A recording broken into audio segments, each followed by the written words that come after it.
Oh yeah, it was a war zone. I mean, it's kind of reminiscent of, situations like with the Moore tornado or any of those just destructive ones that took a building and just tore it up. So the whole roof was just rolled into a burrito, basically. The power of Mother Nature on full display hours after damaging tornadoes and storms swept through the OKC metro in the dead of night early Sunday morning. According to Dr. Kathy Walker, superintendent of Newcastle Public Schools, the gym at Newcastle Elementary appears to have the most damage in the district. They had a standing seam metal roof on this building, and then at another point in time they overlaid it with a single ply. So that's why you see that big white membrane out there.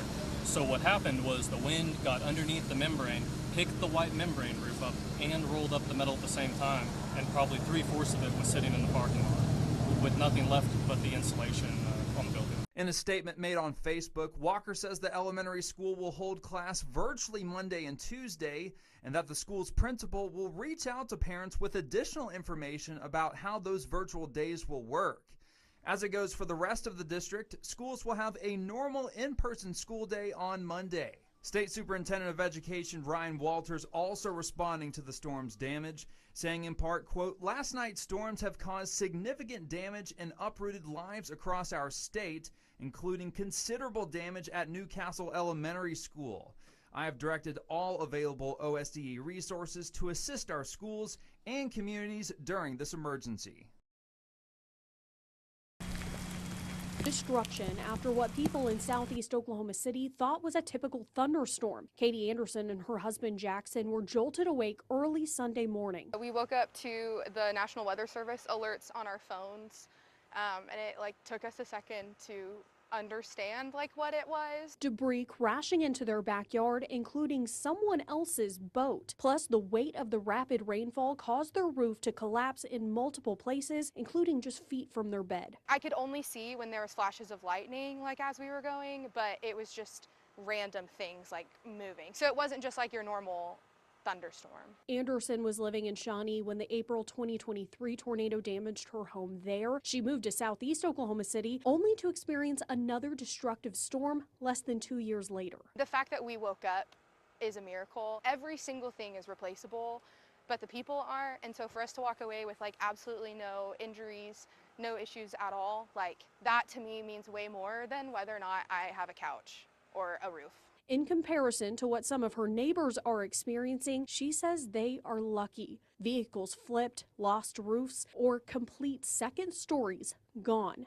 It's really, really bad down there. Joshua Jetto and his family live in this neighborhood. Thankfully, they're all okay. He tells us they heard the sirens once the storm already hit, but woke up to debris smashing in their windows. Our grill went flying, everything just destroyed our whole backyard. Several people said they never heard the sirens, only the alarms on their phones waking them up. Shane Barker said he felt like he and his dog had seconds to shelter before the tornado hit. I looked outside and within 5 seconds, all hell broke loose. Several people told us they had to rush to a bathroom or closet without enough time to make it into their storm shelters. I heard the house being hit by everything, and the house shaking and the roar like you always hear about. There wasn't much time to even take in what happened overnight.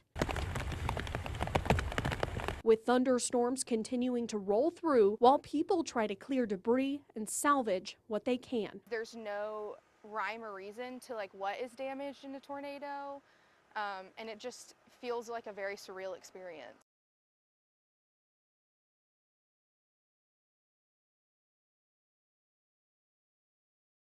Up after them. Hayden, thank you. Now to the severe weather hitting central U.S. Tornado slamming Oklahoma over the weekend. ABC's Allison Gossick looks at the damage.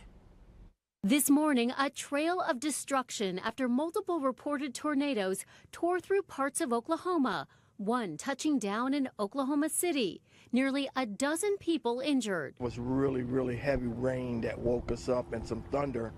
And by the time we got up out of bed to turn the news on or see what the news was saying, then the train came over our roof. It was pretty pretty loud, pretty powerful. One tornado, a powerful EF3 with winds of at least 136 miles per hour. Dozens of homes and buildings were damaged or destroyed. Cars flipped over, homes ripped apart. The storms snapped trees, downed power lines, and broke gas lines. At least 30,000 power outages were reported. Oklahoma's governor issuing an emergency declaration for 6 counties. Storms coming, so don't rely on the sirens. Make sure you're watching your news and your cell phones, taking cover when you can. The state now making sure that polling stations are up and running for Election Day tomorrow. We just wanted Oklahomans to know, big election on Tuesday, and we just want them to know we are prioritizing with our utilities to make sure that that power is up at those polling stations. The governor says if any issues are reported at polling places tomorrow, voters will be rerouted to other locations to cast their ballots. Allison Cossack, ABC News, New York. Kaden, thank you. Across America, several neighborhoods near Oklahoma City were wiped out over the weekend from a deadly tornado. According to officials, at least 100 homes were damaged statewide. As of Sunday afternoon, officials were still working on getting power restored to most of the area. They say that restoring the power is crucial ahead of Election Day tomorrow. Voters will be rerouted to other locations to cast their ballots if they encounter any issues. Former President Barack Obama campaigned for Democrats in Wisconsin yesterday. He joked with the crowd in Milwaukee that he would keep it short so they wouldn't miss the Packers game. He blasted